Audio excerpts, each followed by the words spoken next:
ఎన్నికల వాతావరణం ప్రారంభమైంది. వివిధ పార్టీలు కూడా తమ నియోజకవర్గాల్లో కూడా ఎక్కడికక్కడ కూడా విస్తృతంగా ప్రచారం చేసుకుంటున్నాయి. ముఖ్యంగా వైసీపీ పార్టీకి సంబంధించి కూడా మొత్తం అంతా కూడా క్యాంపెయిన్ అంతా అన్ని నియోజకవర్గాల్లో కూడా అభ్యర్థులను ప్రకటించారు. శ్రీకాకుళం జిల్లా ఇచ్చాపురంకు సంబంధించి కూడా వైసీపీ పార్టీ అభ్యర్థిగా పిరియా విజయని ఇక్కడ ఎంపిక చేయడం జరిగింది. దీనికి సంబంధించి కూడా ఇప్పటికే ఆమె ఎక్కడికక్కడ కూడా నియోజకవర్గంలో క్యాంపెయిన్ స్టార్ట్ చేశారు. ప్రస్తుతం మనతో పాటు విజయ ఉన్నారు. అసలు ఏ విధంగా సాగుతుంది క్యాంపెయిన్, జనాల నుంచి ఎటువంటి స్పందన వస్తుంది అనే దానికి సంబంధించి ఆమె నాడు తెలుసుకుందాం. మేడం గారు ఎలా ఉంది? మీరు ఇక్కడ అభ్యర్థిగా పోటీ చేస్తున్నారు కదా, ఎలా ఉంది జనాల స్పందన? ముందుగా అందరికీ నమస్కారం అండి. స్పందన అంటే ఇప్పటి నుంచి కాదు, ఆల్రెడీ మాకు మన జగన్మోహన్ రెడ్డి గారి ప్రభుత్వం నుంచి మనం గడప గడపకు మన ప్రభుత్వం అన్నది ఆల్రెడీ మేము స్టార్ట్ చేసాము. మేము ఆల్మోస్ట్ ఆల్ 300 days చిలుక మేము చేసాము. సో అప్పుడే ప్రతి ఊరు కానీ ప్రతి గడప కానీ మేము ప్రతి వాళ్ళ దగ్గరికి వెళ్ళడం జరిగింది.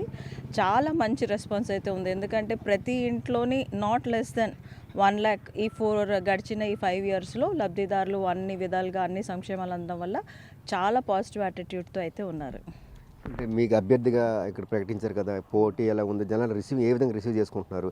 ఆల్రెడీ ఇంతకుముందు మీరు 5 ఏళ్ళుగా చేసిన కొన్ని కార్యక్రమాలు ఉన్నాయి కదా. చూడండి, గడిచిన ఇప్పుడు మనకి గడిచిన ప్రభుత్వాలు ఏవైతే ఉన్నాయో, మరి ఇప్పుడు టీడీపీ అని చెప్తున్నారు, వాళ్ళు సుమారు 15 years నుంచి అయితే వాళ్ళు పరిపాలించారు. అటెస్ట్లో 10 years వాళ్ళు చేశారు. అయితే ఈ 10 yearsలో ఎవరు చేయనటువంటిగా ఇవాళ జగన్మోహన్ రెడ్డి గారు చేశారు. అందులో ముఖ్యంగా చూసుకున్నట్టయితే మనందరికీ తెలుసు, ఉద్దానం అనగానే కిడ్నీ బాధితులు అందరూ కూడా ఇక్కడే ఉంటారు ఉద్దానంలో. సో ఇవి మొత్తము 8 మండల్స్లో కూడా క్రానిక్ కిడ్నీ పేషెంట్స్ ఉన్నారు. వీళ్ళందరూ కూడా ఎప్పుడు కూడా పరిష్కరించే విధంగా ఏ ప్రభుత్వం చేపట్టలేదు. ఈరోజు జగన్మోహన్ రెడ్డి గారి ప్రభుత్వం వచ్చిన తర్వాతే శాశ్వత పరిష్కారం అయితే వచ్చింది. మరి ఈరోజు మనందరికీ తెలుసు, 700 crores మనకి హిరమండలం నుంచి మనకి వాటర్ అన్నది ఆల్మోస్ట్ ఆల్ 805 గ్రామాలకి ప్రతి ఇంటికి నీరు వెళ్తుంది. గతంలో డయాలసిస్ చూడండి, ఇక్కడ అసలు బెడ్స్ ఉండేవి కాదు.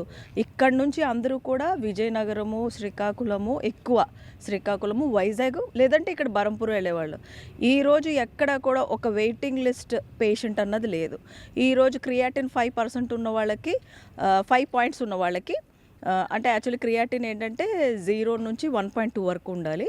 5 వరకు ఉంటే కనుక మన ప్రభుత్వం 5,000 పెన్షన్ ఇస్తుంది.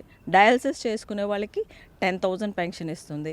ఈరోజు డయాలసిస్ ఫ్రీగా చేయించుకుంటున్నారు, ఐరన్ ఇంజెక్షన్స్ చేయించుకుంటున్నారు, మందులు ఉచితంగా ఇస్తున్నారు. సో డెఫినెట్గా ఇది మాకు యాడ్ ఆన్ అనే చెప్పాలి. ఏ ప్రభుత్వం కూడా చేయలేటువంటి విధంగా ఈరోజు ఇక్కడ మనకి ఉద్దానం వాటర్ ప్రాజెక్ట్ తేడమే కాకుండా, ఇంటింటికి నీరు ఇవ్వడమే కాకుండా, ఒక వినూత్నమైన మార్పుతో ఇవాళ పేషెంట్స్కి ఆదుకునే విధంగా కానివ్వండి, అన్ని పరంగా. మరి దీంట్లో భాగమే మనకు తెలుసు, పలాసలోని super speciality hospital, kidney research hospital 200 bedded. So ఇంతకన్నా ఇంకేం కావాలండి? గత 15 సంవత్సరాల నుంచి చేయలేంది ఇంత పెద్దది చేశారంటే, మరి అందులో 5 years పరిపాలనలో 2 years మరి కరోనా వెళ్ళిపోయింది. ప్రజలందరూ చూస్తున్నారు.